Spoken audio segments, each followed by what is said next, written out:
Alright guys, this has been a very highly requested video. In this video I'm going to show you how to basically get your ski ready to ride in saltwater, and then what you need to do after you're back from riding in saltwater to basically make sure corrosion, rust, and all that stuff doesn't settle in. If you follow these steps, I can almost guarantee that after hundreds of hours of riding in the ocean, your ski will look basically brand new on the inside.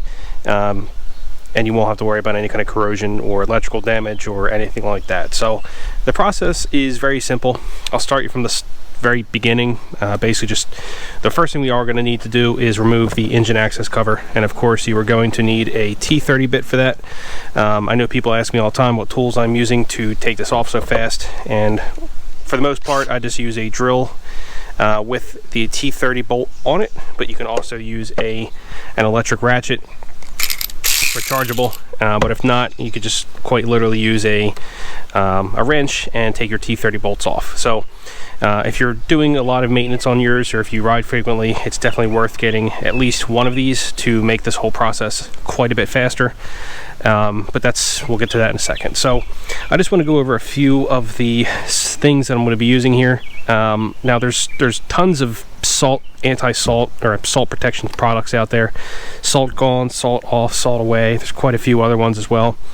But this basically just dissolves the salt buildup. So I'm sure if you rode in the ocean before and you looked at your engine, you kind of see dried up salt. It almost looks like white water droplets that are dried. That is salt that has dried and solidified. You can actually feel it on your ski too when you ride in the ocean. You get that weird kind of like sandpaper finish feel to it.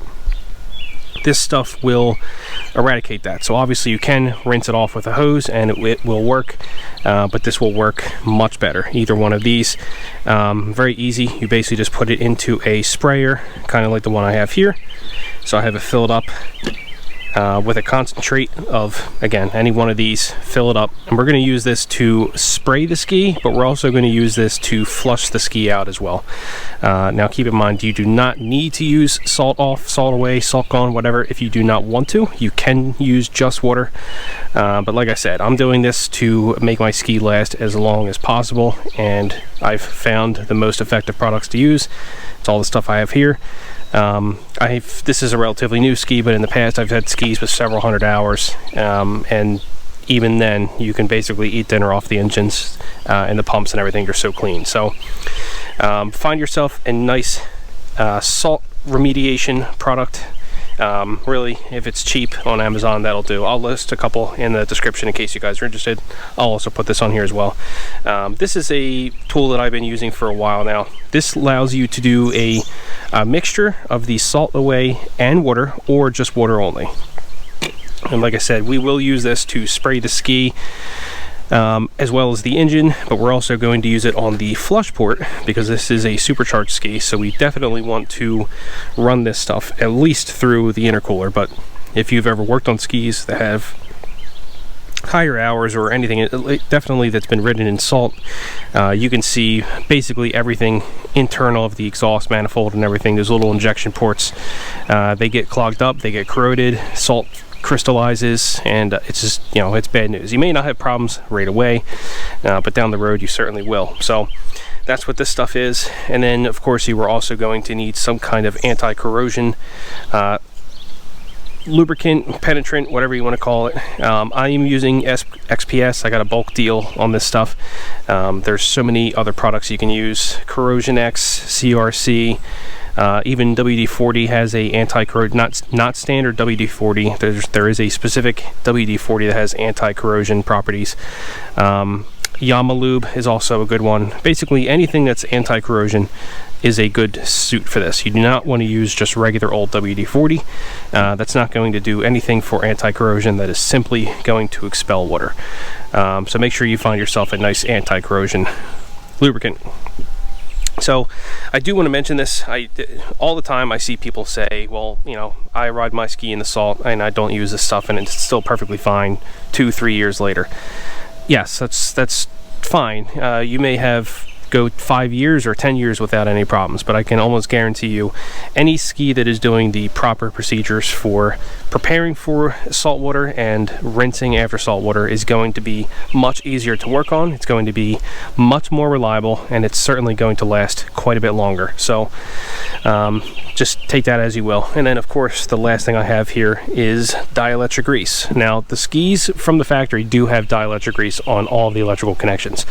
What I'm going to mention here is most people, when they're doing maintenance on these things, especially on the diagnostic ports and such, but mostly when they're doing any kind of work with the spark plugs, they don't put dielectric grease back on, which, you know, it's not a big deal because there's plenty on there from the factory. It should last quite a bit, but of course after doing it for so many years or whatever, it, you know, at some point you will have to reapply that, and I'll show you what I mean with that. But that's pretty much all there is here. So I'm going to show you the process. Basically, I did marine rate this ski. I got it saltwater prepped in the past, but of course, I think in one video I showed you how to clean out the bilge and everything with Simple Green, and I have not applied it since. So I'm going to do it from the start here. So what I'm going to do is basically prepare the ski as if I'm taking it out into the ocean for the first time, and then I'll follow up in this video as well, pretending I just got back from the ocean, what to do after the fact.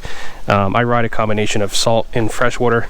I have not had it in saltwater yet this year. It probably will be another month or two before I do, but even for freshwater riding, it's still good to use a anti-corrosion lubricant, just because, you know, you are dealing with a very humid environment. Rust will set at some point, so just keep that in mind. So first thing I'm going to do is go ahead and take off the engine access cover, and then I'll show you what we need to do for the anti-corrosion. So obviously my ski looks different because I do have aftermarket parts in here, but that doesn't really matter for anything we're doing here.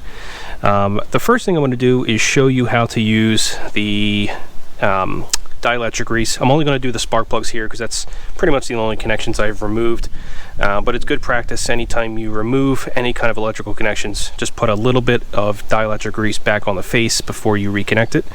And all it really is just, it's an electrical rated grease that just keeps water out of the connection. Now these connections do have rubber seals on them, but again, if you're taking on water, or if there's a good amount of splashback, those rubber seals are only going to do so much. The grease is really what's going to protect you. So I'm going to go ahead and do the 3 coil packs for the spark plugs, just to show you what that looks like. And then just keep that in mind for any time you do any electrical work in the future.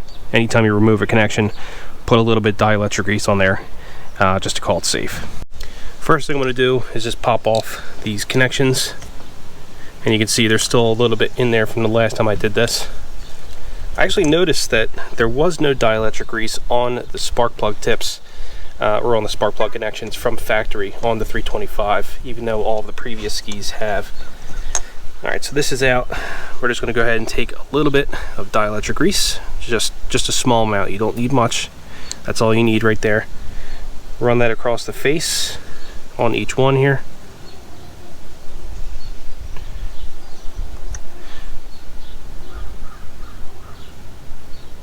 Okay, and then we can go ahead and reconnect these. Also note, guys, you can use that in the fuse box. If you ever remove a fuse and put it back in, you can put dielectric grease on there. These fuses do have a small amount from factory, so anytime you remove these and you put it back in, just make sure you go ahead and put a little bit of dielectric grease on those. So the next thing we're going to do is spray on our anti-corrosion spray. And we're just going to be quite liberal with this. We're not going to try to avoid things. The only thing we really can avoid is the carbon seal, just because that is supposed to maintain the kind of contact that it has already. But everything else on here can get sprayed in excess. So we can quite literally spray it everywhere, just like this, especially the lower engine parts, supercharger, oil filter housing, anything that's up here. We can get this everywhere. I'm even going to get some on the blow-off valve on there. Certainly on our intercooler, because that's quite thin aluminum.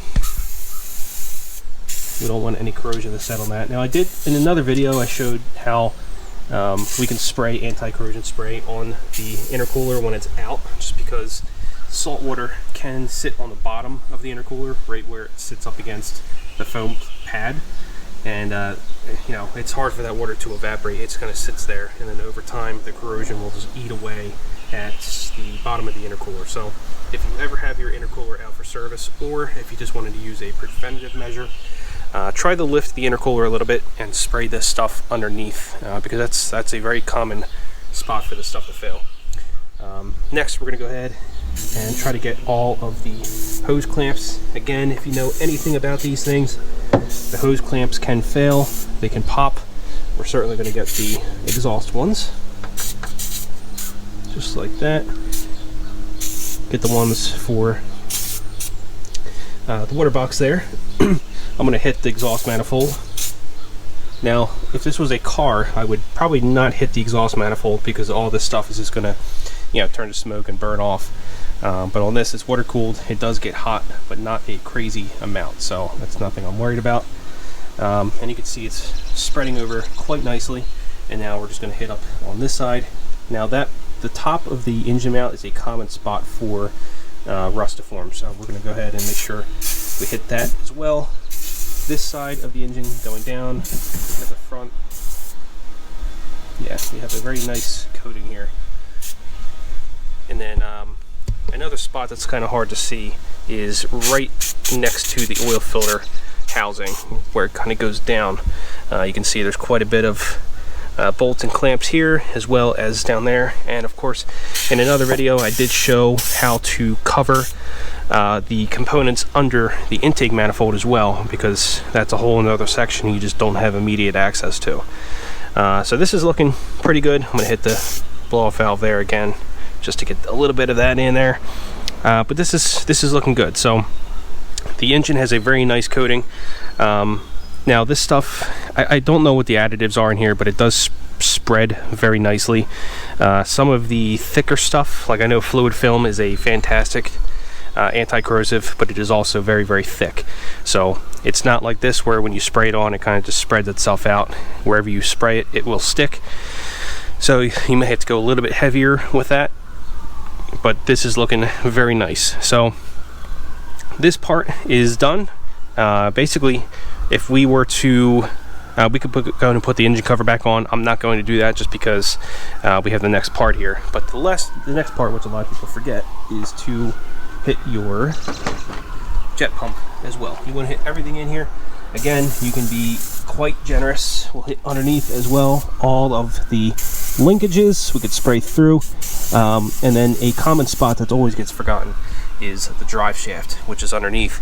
So if you can crawl under the trailer and spray the drive shaft, that will be it's going to give you quite a bit of protection, because that drive shaft will rust out.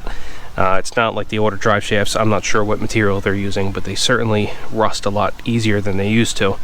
And of course, we can also spray.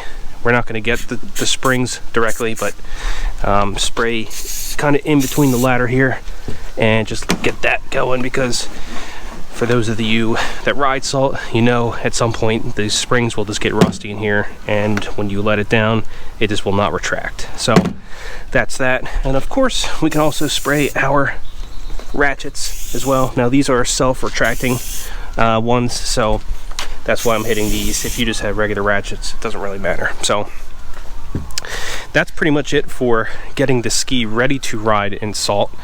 There's not really much else you need to do. That's pretty much it. You know, I work on skis all the time, and it is quite obvious who prepares their ski for saltwater and who does not.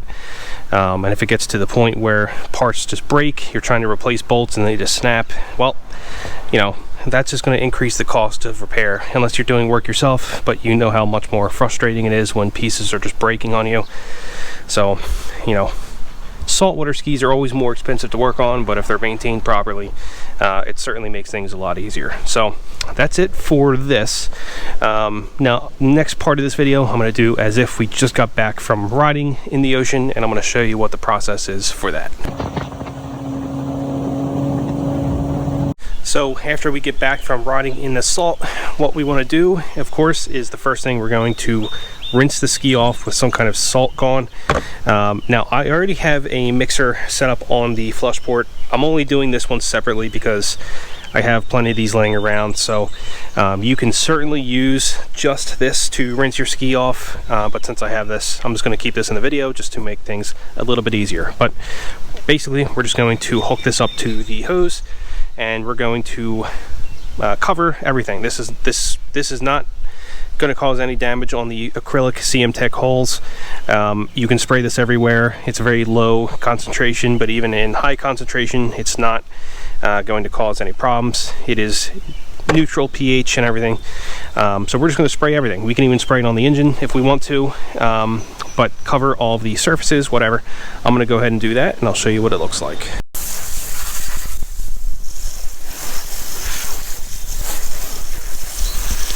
We got everything hit with the anti-salt product. Now we can go ahead and just rinse it all off with the hose. This stuff can sit in your ski. It's not going to cause any damage, so if you can't get all of it off, it's not a big deal. You don't have to worry about it. But I'm just going to go ahead and rinse this off. The next step is to hook up our salt filter that's going to pump the fluid through the cooling system, which includes the intercooler, the exhaust manifold, the water box, and of course if you have the factory exhaust, you'll have your resonator. That's made of plastic, so it's not really a big deal either way, but you still want to be able to protect those metal parts. Just keep in mind, everyone gets this confused. The engine itself is closed loop, but the exhaust system is not. You still need to flush your ski after riding salt. I see plenty of people say, well, just because the SeaDoo is closed loop means that they do not have to. That is incorrect. Only the engine itself is. So your engine is protected, but the exhaust system, including the intercooler, is not. So if you have an intercooled ski and that intercooler fails internally because of corrosion, your engine will take on water. It's an air-to-water intercooler, and when those cooling jackets corrode or they expand and crack, all that air and water will mix and your engine will suck in that mixture. So this is a very, very important step. You do not want to miss this. Now my SeaDoo has a exhaust on it, so it's going to be kind of loud, but what we're going to do is start the ski up. We're going to run this solution for about 30 seconds max, shut the water supply off, and then we'll shut the engine off. So let's do that.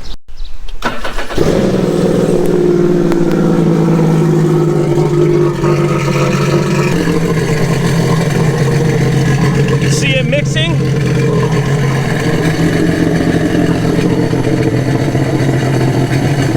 And there's the anti-salt product coming out of the exhaust now. We also have it coming out of the intercooler dump as well. You can see a nice cool mixture.